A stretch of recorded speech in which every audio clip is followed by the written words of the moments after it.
I feel good, you look great, I like you, I can't wait. A first time, a first date, you're so fine, I'm so late. You sip wine. Halo semua, salam sejahtera Malaysia, tuan-tuan dan puan yang saya amat hormati semua. Ini satu keputusan mahkamah yang paling menggemparkan UMNO, paling menggemparkan ramai. Rupanya, sebelum ini berkaitan dengan titah edendum, berkaitan dengan penahanan di rumah bagi Najib Razak. Ini adalah perincian terkini, keputusan terkini yang pasti mengejutkan ramai. Keputusan terkini Najib dibebaskan ataupun tidak, ataupun menjalani tahanan sebagai tahanan rumah ataupun tidak. Satu perkongsian daripada Malaysia kini, mahkamah dah kata titah edendum Najib hanya kabar angin, kata Saifuddin. Menteri Dalam Negeri Saifuddin Nasution menegaskan kepada Dewan Rakyat bahawa edendum diraja yang dikatakan memerintahkan penahanan rumah bekas Perdana Menteri Najib Razak hanyalah kabar angin. Dalam jawapannya kepada pertanyaan beberapa ahli parlimen mengenai perkara itu, Saifuddin merujuk mereka kepada keputusan Mahkamah Tinggi Kuala Lumpur pada Julai yang menolak tindakan Undang-Undang Najib untuk mengesahkan kewujudan edendum. Kota Baru Ahli Parlimen Taqiyuddin Hasan juga ikuti keputusan mahkamah ketika peguam yang berkenaan bawa ke mahkamah dan mahkamah kemudian anggap bahawa edendum ini hearsay ataupun kabar angin. Itu sudah jelas keputusan mahkamah. Kita tak patut timbulkan lagi lah. Adakah dengan ini Najib Razak dah tak ada harapan? Tak ada harapan untuk keluar daripada penjara menjadi sebagai tahanan rumah. KDN pun lagi jauh, kita tak anggotai Pardon Board, lembaga pengampunan. Tak ada langsung. Jadi wujud atau tidak edendum yang dikatakan, mahkamah kata ketika perkara itu diangkat peguam berkenaan, mahkamah kata cerita ni sipulan dengar sipulan dapat dari sipulan. Itu maknanya hearsay ataupun kabar angin. Jadi mungkin jelas-jelas Najib Razak dah tak ada harapan nak jadi sebagai tahanan di rumah. Nak kata Najib bebas, kita tunggulah bila Najib bebas. Tuan-tuan dan puan, ini pasti satu lagi berita mengejutkan ramai. Halo semua, salam sejahtera Malaysia. Selamat datang ke channel Fels Lifestyle. Tuan-tuan dan puan yang saya amat hormati semua, ini adalah berkaitan dengan peruntukan kewangan bagi ahli parlimen pembangkang ataupun ahli parlimen Perikatan Nasional. Perkara ini sudah menjadi isu dan sehingga terdapat ahli parlimen wakil rakyat daripada kepimpinan pembangkang yang mengisytiharkan sokongan terhadap Anwar Ibrahim disebabkan isu ini. Peruntukan kewangan ahli parlimen PN dilarang runding secara individu. Ahli parlimen PN dilarang berunding secara individu dengan kerajaan berhubung draft memorandum persefahaman MOU berkait peruntukan untuk pembangkang, kata Timbalan Presiden PAS Tuan Ibrahim Tuan Man. Nampaknya PAS ataupun seluruh PN bertegas untuk larangan berunding secara individu dengan kerajaan. Adakah dengan ini sebenarnya PN mempunyai duit yang banyak kerana mereka tidak perlu berunding dengan kerajaan berkaitan dengan peruntukan kewangan?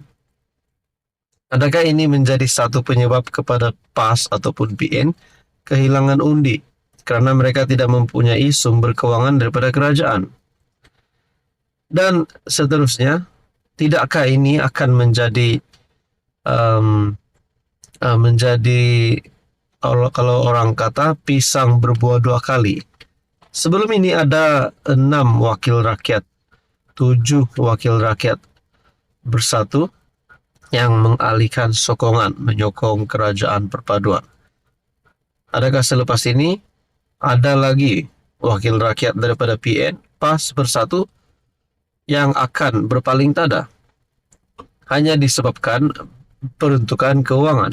Nah, ahli Parlimen Kubang Kerian itu berkata, rundingan harus melalui PN yang telah menolaknya pada 15 September lalu dengan alasan beberapa syarat bertentangan perlembagaan persekutuan selain mendakwa bimbang menjejaskan hak istimewa orang Melayu dan Bumiputra. Sebarang rundingan mesti melalui parti dan syarat mesti dimaklumkan kerana semua ahli parlimen terikat dengan parti diwakili. Demikian juga mana-mana ahli parlimen ingin berunding mesti memaklumkan kepada parti bagi mengelak salah faham dan mengundang pelbagai prasangka. Peruntukan hak ahli parlimen, Kedah, Kelantan dan Perlis beri peruntukan kepada pembangkang tanpa ada rundingan. Di akhir perkongsian daripada tulisan daripada Syahabudin Husin. Saudara-saudara, apa komen Anda? Halo semua, salam sejahtera Malaysia. Selamat datang ke channel Fels Lifestyle. Terima kasih kerana terus setia dan bersama di dalam channel ini. Akhirnya satu lagi perkara ataupun satu lagi berita yang menggemparkan. Ini adalah berkaitan dengan keputusan SPRM. Sebelum ini kita dengar ada kepimpinan politik. Ada kepimpinan yang bernama besar politik di Malaysia ini yang terlibat dengan rasuah, terlibat dengan serbuan dan akhirnya dihadapkan ke mahkamah. Yang terkini pula satu lagi berita ataupun keputusan SPRM yang bagi saya pasti menggemparkan seluruh kepimpinan politik di Malaysia. SPRM beku akaun persendirian 6 akaun syarikat Fashion Valet. SPRM bertindak membekukan beberapa akaun bank persendirian dan syarikat milik suami isteri pengasas platform e-dagang Fashion Valet bernilai kira-kira RM1.1 juta. Menurut sumber, pembekuan tersebut susulan siasatan yang dijalankan SPRM terhadap pasangan tersebut berhubung kerugian pelaburan, dana khazanah nasional berhad serta permodalan nasional berhad berjumlah RM43.9 juta. Sejak siasatan dijalankan, SPRM menerusi Op Favish telah membekukan kira-kira 11 akaun persendirian dan 6 akaun syarikat di bawah seliaan pasangan suami isteri itu, bernilai kira-kira RM1.1 juta bagi membantu siasatan. Selain itu, SPRM telah merakam beberapa keterangan individu penting yang terdiri daripada pegawai kanan khazanah, PNB, Fashion Valet, accountant, penilai syarikat Sera Introducer, katanya pada Rabu. Sementara itu, Ketua Pesuruhjaya SPRM Azam Baki ketika dihubungi mengesahkan pembekuan akaun tersebut dan menyatakan kes disiasat di bawah Seksyen 18 Akta SPRM 2009. Sementara itu, sumber berkata SPRM turut menggeledah kediaman pasangan tersebut di Mont Kiara, Kuala Lumpur pada Rabu. Serbuan di premis pasangan itu dilakukan jam 5.30 petang selepas mereka hadir ke SPRM Putrajaya kali kedua pada Rabu bagi proses siasatan dan rakaman percakapan. Dalam serbuan ini, selain dihadiri 12 pegawai SPRM, ia turut disertai peguam pasangan tersebut. Penggeledahan berakhir sekitar jam 8 malam dan antara barangan yang disita termasuklah 11 beg tangan serta seutas jam tangan berjenama mewah dengan anggaran kira-kira RM200,000. Dalam pada itu, Azam mengesahkan pembongkaran tersebut dan menyatakan kes disiasat di bawah Seksyen 18 Akta SPRM 2009. Akhirnya ini adalah satu serbuan mengejutkan.